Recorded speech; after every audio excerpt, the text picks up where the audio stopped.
tragedy outside DC, and this brings to mind what I was talking about with Ilhan Omar.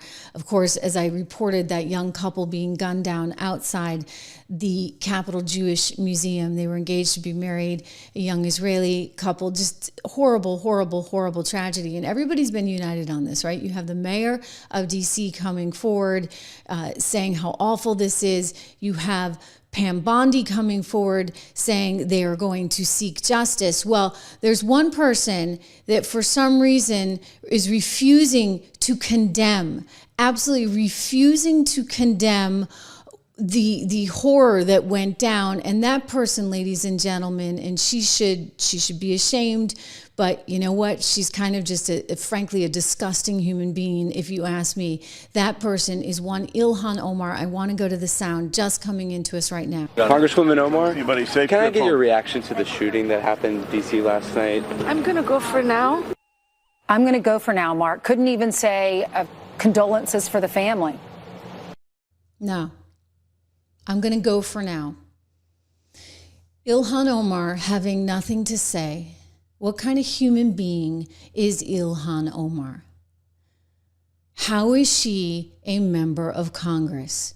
Remember, people are united in their concern. People are in agreement. This was a horrible, horrible thing. You have the Democrat mayor, okay? The Democrat mayor, Mayor Bowser, coming out and admitting what a horrible tragedy this is, and yet Ilhan Omar can't show some bit of respect. I'm going to go for now. Here's Maria Bowser.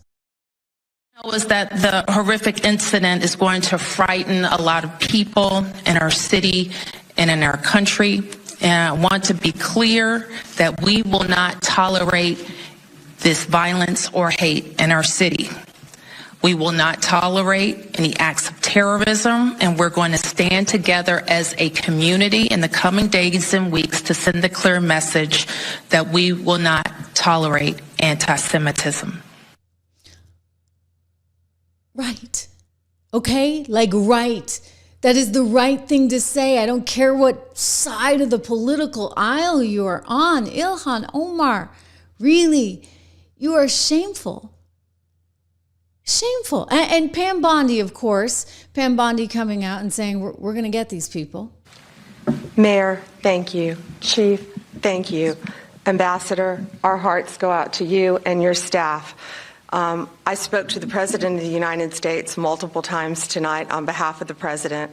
His prayers are with all of us, all of the Jewish community, everyone in Washington, D.C., state, local, and federal agencies, and our great U.S. Attorney, Jeanine Pirro, who will be prosecuting this case, will be doing everything in our power to keep all citizens safe, especially tonight our Jewish community. Our prayers go out. We have the FBI. All of our federal agencies will work hand in hand with you, Chief, as we have done, and you, Mayor, to do everything we can to keep our citizens safe. We will follow the facts. We will follow the law. And this defendant, if charged, will be prosecuted to the fullest extent of the law. As a human being, can you not just say this was horrible? I feel bad for the families. As a human being, Representative Ilhan Omar, apparently not. Let's watch it again. Congresswoman Omar, anybody safe? Can I get your reaction to the shooting that happened in D.C. last night? I'm going to go for now. I'm going to go for now, Mark. Couldn't even say condolences for the family. Unbelievable. Okay. Unbelievable. It's just, it's an interesting thing for us to just understand and know about the other side right now. The other side being the squad members like Ilhan Omar, who can't even find the decency to say this was a tragic event. I feel terrible for those families.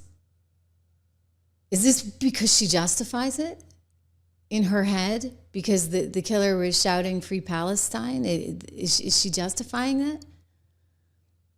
Unfortunately, I mean, this is the woman who said some people did something regarding 9/11.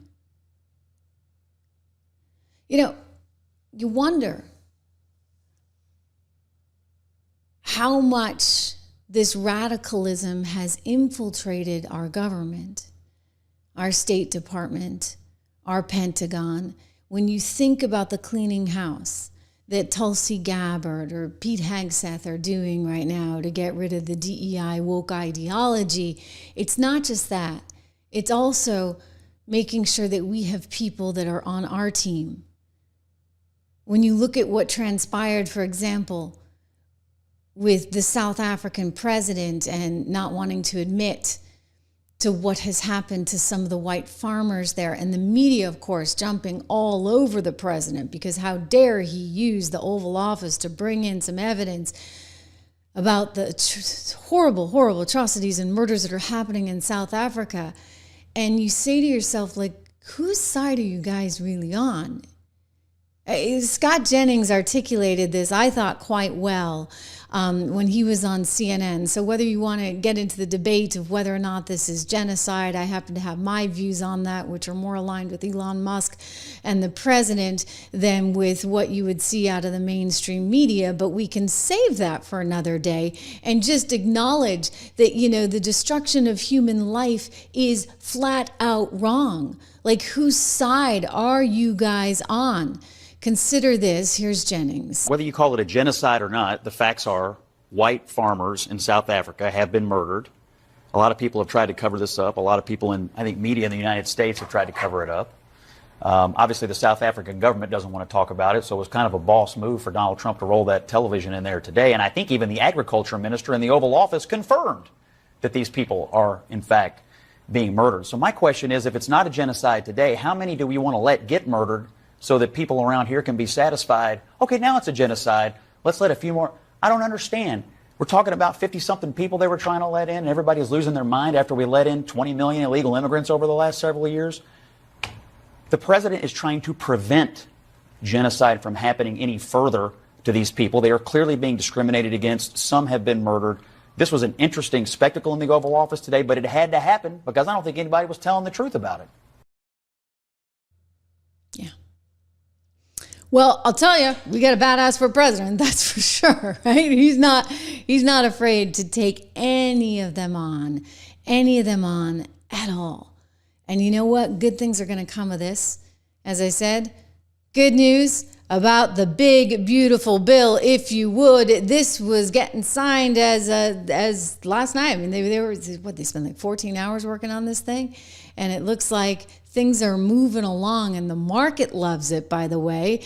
This was the article. We were getting close there yesterday. You saw the market trading down. I hope you bought in. Of course, I always buy in when the market goes down. You know, that's the idea. You buy low, you sell high.